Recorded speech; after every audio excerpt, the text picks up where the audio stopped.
अयोध्या तो बस एक झांकी है, काशी मथुरा बाकी है। गाइस, क्या ये सच होने वाला है? क्योंकि काशी के ज्ञान वापी में मौजूद मस्जिद में भी मस्जिद नहीं है, बल्कि काशी विश्वनाथ भगवान का हिंदू मंदिर है। और ऐसा मैं नहीं कह रहा हूं, बल्कि एएसआई की रिपोर्ट में सामने आया है। एएसआई की रिपोर्ट में कहा गया है कि औरंगजेब ही वो अपराधी था जिसने साल 1676 में एक हिंदू मंदिर को तोड़ के उसकी जगह पर ज्ञान वापी मस्जिद बनाई थी।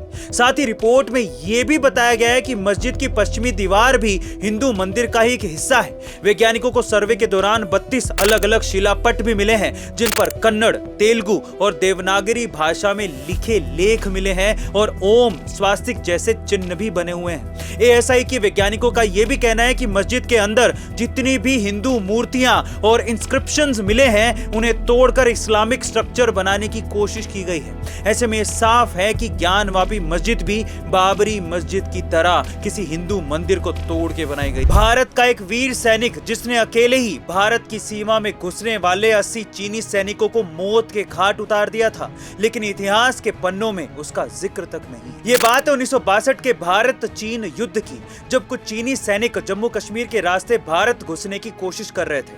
उन दिनों हवलदार शेरे थापा जम्मू कश्मीर की एक बटालियन में तैनात थे।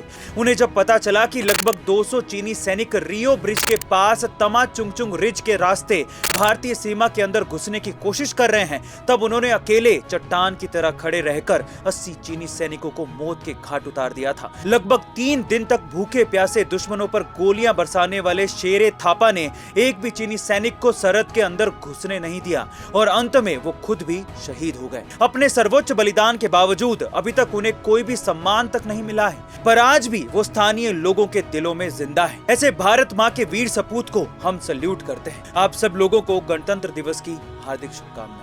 पानी में जमी काई को देखकर हर कोई अपनी नाक पकड़ लेता है, लेकिन दुनिया में काई का एक टाइप ऐसा भी है जिसके 1 ग्राम पाउडर में 1 किलोग्राम फ्रूट्स जितने प्रोटीन, मिनरल और औषधीय गुण पाए जाते हैं और उसे सुपर फूड कहा जाता है। ज्यादातर झील, झरना या खारे पानी में उगाए जाने वाला स्पिरुलिना एक ग्रीन एलिजिया है। नासा के मुताबिक 1 किलोग्राम स्पिरुलिना खाने से आपको इतने विटामिन और प्रोटीन मिल जाएंगे जितने 1000 किलोग्राम फ्रूट खाने से भी नहीं मिलते। यही नहीं, स्पिरुलिना को ब्लड शुगर और कैंसर जैसी भयानक बीमारियों के इलाज के लिए इस्तेमाल किया जाता है। और इसी तरह चीन में खोजी गई गैनोडेर्मा मशरूम भी किसी सुपर फूड से कम नहीं है। चीन में इस मशरूम को सिर्फ शाही राजा इस्तेमाल करते थे, क्योंकि इसे वहां अमृत के समान माना जाता है। ऐसा कहा जाता है कि ये मशरूम दुनिया में पाई जाने वाली सभी बीमारियों का इलाज कर सकती है और उन बीमारियों का इलाज भी कर सकती है जिस बीमारी के बारे में डॉक्टरों को पता तक नहीं है। क्या आपको इन दोनों सुपर फूड्स के बारे में पहले से पता था? और अगर नहीं तो कमेंट सेक्शन में जरूर लिखेगा। यूपी के हरदोई की एक लड़की की बॉडी पर अपने आप से राम राम और राधे राधे जैसी लिखावट आ जाती है। ये देखकर लोग उस लड़की को एक देवीय चमत्कार समझने लगे हैं और उसकी पूजा कर रहे हैं। रातों रात साक्षी पूरे इलाके में फेमस हो चुकी है, लेकिन आधुनिक डॉक्टरों का ये कहना है कि ये कोई चमत्कार नहीं है, बल्कि एक गंभीर बीमारी है। और इस बीमारी का नाम है डर्माटोग्राफिया, जिसमें स्किन रगड़ने पर या स्क्रैच लगने पर अपने आप लिखावट जैसे निशान बन जाते हैं और वो निशान आधे घंटे बाद गायब भी हो जाते हैं। खास करके सर्दियों के दिनों में इस बीमारी का प्रभाव काफी ज्यादा होता है और डॉक्टर्स का ये कहना है कि इस बीमारी का कोई इलाज नहीं है और ये बीमारी अपने आप से ठीक भी हो जाती है, लेकिन शरीर पर राम राम या राधे राधे ही क्यों? ये चमत्कार है या कोई बीमारी? आपको क्या लगता है? कमेंट सेक्शन में जरूर लिखिएगा।